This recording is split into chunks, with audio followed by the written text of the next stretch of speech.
નમસ્કાર, આ વિડીયોને વધુમાં વધુ યુવાનો સુધી પહોંચાડજો. ગુજરાતના તમામ પીએસઆઈ કોન્સ્ટેબલની તૈયારી કરતા યુવાનો સુધી પહોંચાડજો. અને ખાસ જે લોકોની શારીરિક કસોટી જે 8 તારીખથી શરૂ થઈ રહી છે, જેમનું સેન્ટર ખેડા અને નડિયાદ છે, તો ખેડા નડિયાદના સેન્ટરના તમામ પુરુષ જે ઉમેદવારો છે પીએસઆઈ કોન્સ્ટેબલની શારીરિક કસોટી માટે ખેડા આણંદ નડિયાદ આવવાના છે, તો એ લોકો માટે અમારા ત્યાં શિક્ષણ એ કલ્યાણ સંકુલ, ગામ લવાલ, તાલુકો વસો, જિલ્લો ખેડા, ત્યાં રહેવાની, જમવાની અને સવારે સેન્ટર સુધી પહોંચાડવા માટે બસની વ્યવસ્થા કરી છે.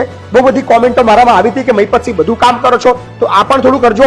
તો એ કોમેન્ટોને ધ્યાનમાં રાખીને આજે નિર્ણય લઈએ છીએ કે તારીખ 8 તારીખથી જે પીએસઆઈ અને કોન્સ્ટેબલની શારીરિક કસોટી શરૂ થઈ રહી છે, જેનું સેન્ટર નડિયાદ અને ખેડા છે, એ લોકો માટે આવી જજો. 1 દિવસ પહેલા, 2 દિવસ પહેલા, વોટેવર તમને ઈચ્છાનું સારા આવી જજો. અહીંયા રહેવાની, જમવાનું બધું ફ્રી, સાથે તમને નડિયાદ અને ખેડા બસ અમારી મૂકવા પણ આવશે. તો ચિંતા ના કરો, અમે તમારી સાથે છીએ. તમે પોલીસ બનો અને આ દેશની સેવા કરો. મહીપતસિંહ ચૌહાણ, અમારું સંકુલ પરિવાર તમામ તમારી સાથે છે. સો મેક્સિમમ લોકો સુધી આ વિડીયોને પહોંચાડજો. ધન્યવાદ. નમસ્કાર વિદ્યાર્થી મિત્રો, એજ્યુકેશન અપડેટ 1માં આપનું હાર્દિક સ્વાગત છે. તો મહીપતસિંહ ચૌહાણે જે એક સારી વ્યવસ્થા કરી છે, જે ખેડા અને નડિયાદ જે ગ્રાઉન્ડ છે, ત્યાં તમામ વિદ્યાર્થીઓ માટે રહેવાની તથા જમવાની અને ગ્રાઉન્ડ સુધી પહોંચાડવાની વ્યવસ્થા છે. તો આ વિડીયોને બને ત્યાર સુધી આગળ તમામ મિત્રો સુધી પહોંચાડજો.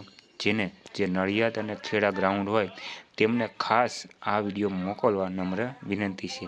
અને મહીપતસિંહ ચૌહાણનો ખૂબ ખૂબ ધન્યવાદ કે આટલી વ્યવસ્થા કરી.